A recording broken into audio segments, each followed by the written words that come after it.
Friends, जय हिंद। देखिए Microtek का चार्जर है हमारे पास। इसका ये बोर्ड है, देख सकते हैं यहाँ पे ये माइक्रोटेक चार्जर का बोर्ड है। और इस बोर्ड में समस्या ये है फ्रेंड्स, यहाँ पे ये कैपेसिटर हमारा फट चुका था, तो जिसकी वजह से यहाँ पूरे बोर्ड में यहाँ पे लिक्विड फैल चुका था। तो इसको हमने जो है थिनर से इसको धुला है। धुलने के बाद इसको जो है हमने हीट करा है ताकि इसका जो भी मॉइस्चर हो वो हमारा यहाँ से ख़त्म हो जाए। आज की वीडियो में फ्रेंड्स मैं आपको ये बताने वाला हूँ कि किसी भी इलेक्ट्रॉनिक्स उपकरण को यदि आप रिपेयर करना चाहते हैं तो उसको रिपेयर करने से पहले आपको उसके बारे में जानकारी होना बहुत ज़रूरी है कि उसमें जो भी हमारे पार्ट्स लगे हुए हैं वो क्या है और उसका काम करने का तरीका क्या है। तो आइए सबसे पहले हम जानेंगे कि ये चार्जर जो हमारा है माइक्रोटेक का, ये चार्जर हमारा काम कैसे करता है। तो चलिए मैं आपको बता रहा हूँ यहाँ से। तो हम इसको इधर से देखेंगे।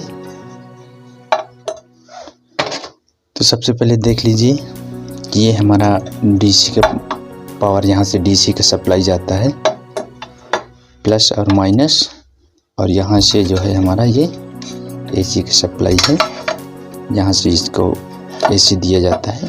ये यहाँ पे हमारा सॉकेट लगा हुआ है, यहाँ से एसी जाएगा यहाँ पे और यहाँ से डीसी। तो फ्रेंड्स आपको बता दूं कि इससे पहले जो एक्जियोम चार्जर हैं या यूटीएल चार्जर हैं उनका काम करने का जो तरीका है वो ये है कि जब तक हम उसको डीसी में नहीं लगाएंगे, डीसी इन नहीं करेंगे, तब तक वो चार्जर हमारा ऑन नहीं होता है। लेकिन इसका कंसेप्ट बिल्कुल फ्रेंड्स उन चार्जर से, यूटीएल या एक्जियोम चार्जर से बिल्कुल अलग है। इसे हम एसी में लगाते हैं तो ये हमारा ऑन हो जाता है, लेकिन जब तक हम यहाँ डीसी बैटरी में इसे कनेक्ट नहीं करते हैं तब तक ये चार्जिंग करेगा नहीं। लेकिन ये चार्जर जैसे ही हम इसको एसी में लगा देंगे तो ये हमारा चार्जर चालू हो जाता है। इसको डीसी की ज़रूरत नहीं पड़ती है ऑन होने के लिए। अभी ये काम कैसे करता है फ्रेंड्स, तो यहाँ पे देखिए एक ये चिप लगा हुआ है।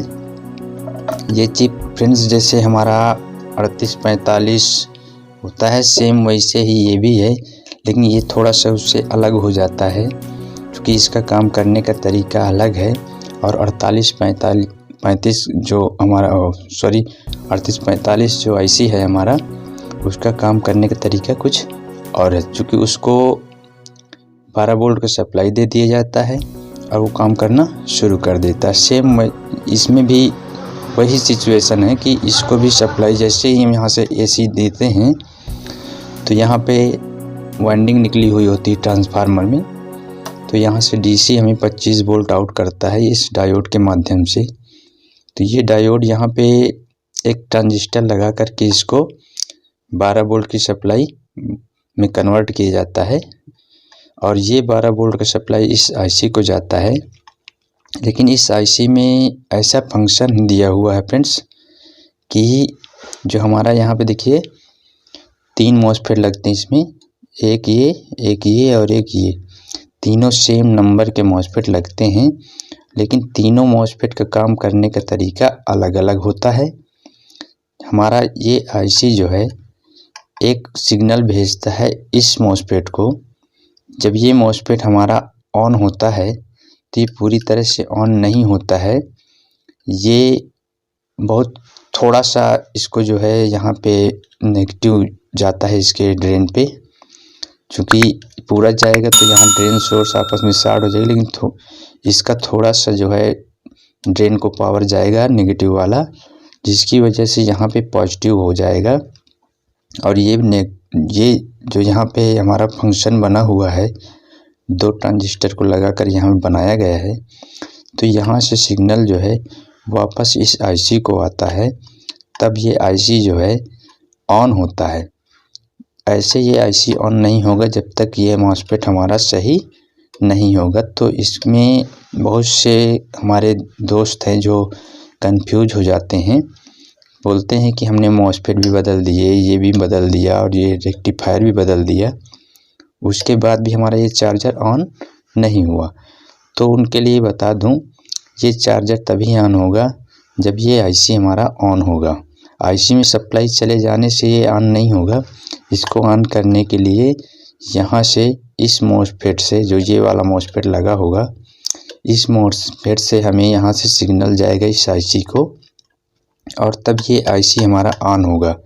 जब ये आईसी ऑन होगा तो यहाँ पे देखिए 2 ट्रांजिस्टर लगाकर इसको आउटपुट सप्लाई यहाँ से दिया गया है। जो ये छोटा सा ट्रांसफार्मर हमारा लगा होता है, ये वाला, इस ट्रांसफार्मर को जो है ट्रिगर कराता है। ये आईसी जब ऑन होगा तो इन ट्रांजिस्टर के द्वारा एम्पलीफायर करके इसको ट्रिगर कराया जाएगा, और इस जब ये काम करना शुरू करेगा तो यहाँ से देखिए आउटपुट निकले हुए हैं इधर से, इस ट्रांसफार्मर से, और ये आउटपुट जो है यहाँ से होता हुआ इन दोनों मॉसफेट को ऑन कराता है। तो फ्रेंड्स, यहाँ पे हमारे ये दोनों मॉसफेट एक साथ ऑन होते हैं, और जैसे एक्सियोम या यूटीएल में होता है तो उसमें होता क्या है कि एक एक करके मॉसफेट हमारे ऑन ऑफ होते हैं। जैसे पहले ये वाला ऑन होगा तो ये ऑफ रहेगा, ये ऑन होगा तो ये वाला ऑफ रहेगा। लेकिन यहाँ पे बिल्कुल भी अलग सिचुएशन है। यहाँ पे ये दोनों मॉसफेट एक साथ हमारे ऑन होते हैं, तब जाकर यहाँ से हमें आउटपुट मिलता है।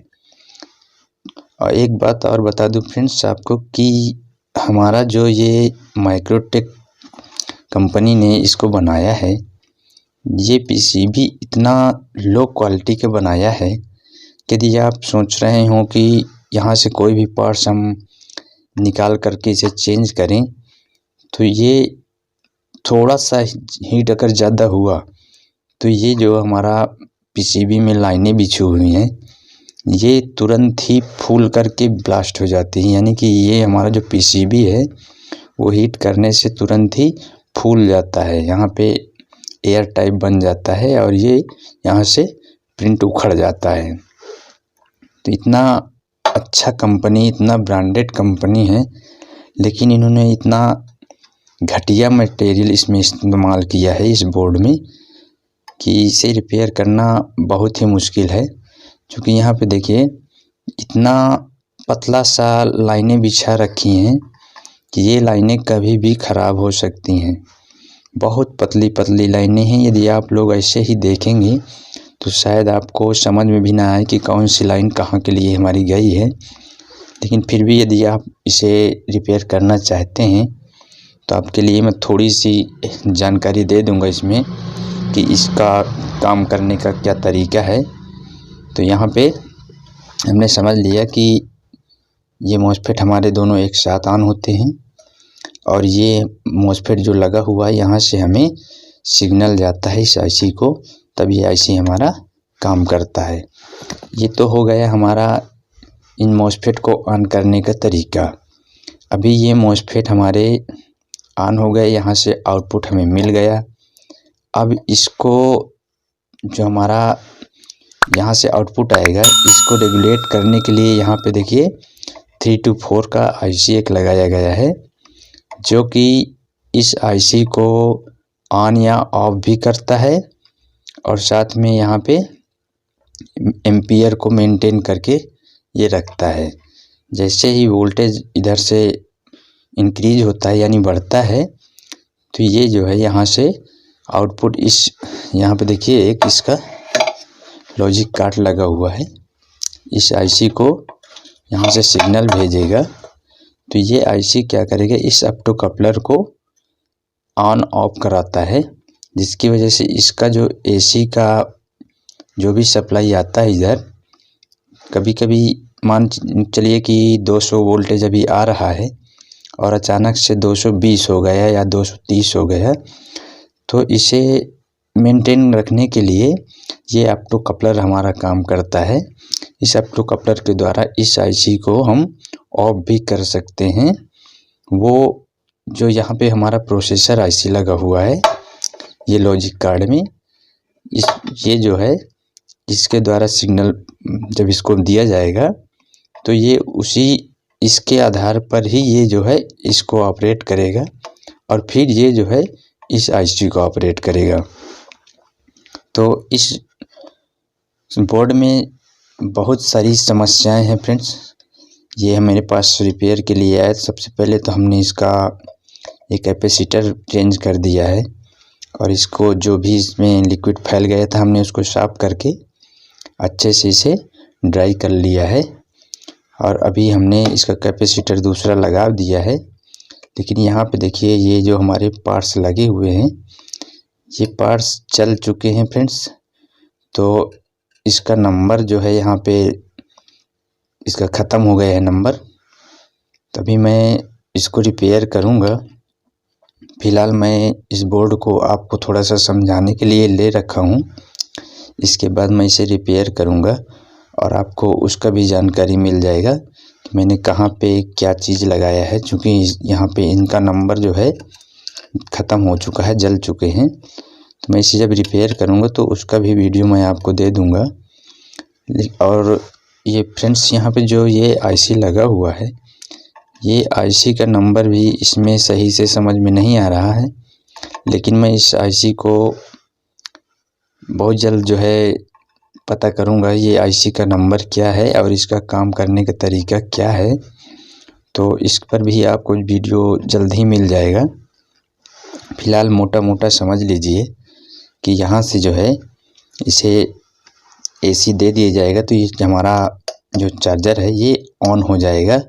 लेकिन यहाँ पे चार्जिंग नहीं करेगा, आउटपुट नहीं निकलेगा। आउटपुट तब तक नहीं निकलेगा जब तक हमारा ये प्रोसेसर आईसी डीसी को सेंस नहीं करेगा। सेंस करने का मतलब ये है कि जब तक यहाँ से डीसी दिया नहीं जाएगा तब तक ये यहाँ से आउटपुट नहीं निकालेगा। ये मॉसफेट हमारे ऑन नहीं होंगे। लेकिन जैसे ही बिना डीसी सप्लाई दिए यदि हम एसी सप्लाई दे देंगे तो हमें यहाँ पे सिग्नल मिल जाएगा एलईडी के द्वारा। यहाँ पे मेंस का एलईडी आ जाएगा और साथ में जो है फॉल्ट का एलईडी ब्लिंक करता हुआ मिल जाएगा आपको। तो यदि यहाँ पे मेंस आ रहा है और ये फॉल्ट का शो कर रहा है, यहाँ पे फॉल्ट वाला एलईडी ग्लो कर रहा है, तो आपको सबसे पहले चेक करना है यहाँ पे एक रेक्टिफायर लगा होगा, इस रेक्टिफायर को चेक करना है आपको। उसके बाद ये तीनों मॉसफेट को आपको चेक करना है। ये मॉसफेट के बाद जो है फ्रेंड्स मैं आपको दिखा देता हूँ। यहाँ पे देखिए यहाँ पे ये डायोड लगे हुए हैं, ठीक है। वैसे तो ये डायोड जो है 10 एम्पियर के हैं, लेकिन आपके पास ये नहीं उपलब्ध है तो आप 6 से 10 का यहाँ पे डायोड लगा सकते हैं। ये नंबर आपके पास ना उपलब्ध हो तो इनकी जगह पे ये देखिए 2 डायोड हमारे लगे हैं, ये भी शॉर्ट हो जाते हैं, तो इनको भी आप लोग चेंज कर दीजिएगा। यदि ये नंबर का ना मिले आपके पास तो आप 6A10 या 6A4 का भी यहाँ पे डायोड यूज कर सकते हैं, अच्छे से काम करेगा। तो ठीक है फ्रेंड्स, फ़िलहाल आज के लिए इतना ही।